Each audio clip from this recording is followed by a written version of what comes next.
Hi, my name is Patrick Cullen and I've had the pleasure of working with Sustainable Consulting for the past 5 years or so when I was Executive Director of the Australian Institute of Management in Western Australia.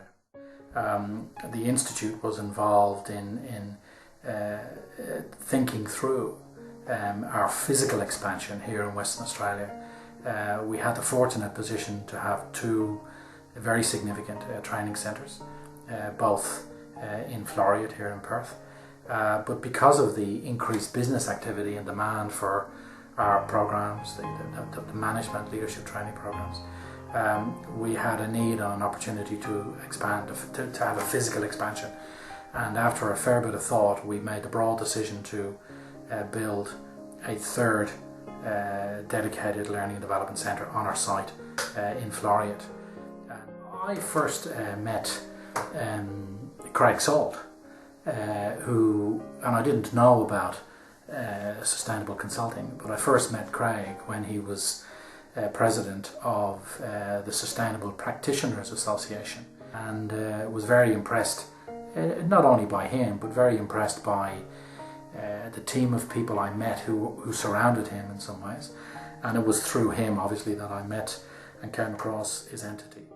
There are a number of key factors that both attracted us to them in the first place and enabled us to continue to work with them. I think their breadth and depth of experience in the sustainability space is obviously unquestionable. So I thought it would be very useful to have some conversations with the team at Sustainable Consulting and to pick their brains on issues to do with the whole sustainability agenda, but also in particular to pick their brains on issues to do with constructing a highly sustainable building. It's terrific when you deal with a consultant or a group of consultants who are clearly knowledgeable in their space, who are clearly real people and easy to deal with, makes life a bit easier, and who clearly add value. They identified what they could deliver on, they identified what they could not deliver on, which was not their space, and they delivered on at a very high level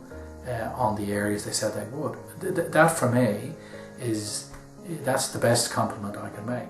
The outcome was very positive. I mean, we built the most sustainable building we could build, a building that's carbon positive, a building that's generating all its own power, a building that's feeding into the grid, and a building that has all the fundamental principles of environmental sustainability. But at the same time, we managed to do that very economically, and we managed to do that on time and on budget. We have kept in touch. I guess we will continue to, and I hope we will continue to keep in touch. And I suspect there may very well be future opportunities for increased collaboration, no matter what lines of business we're involved in.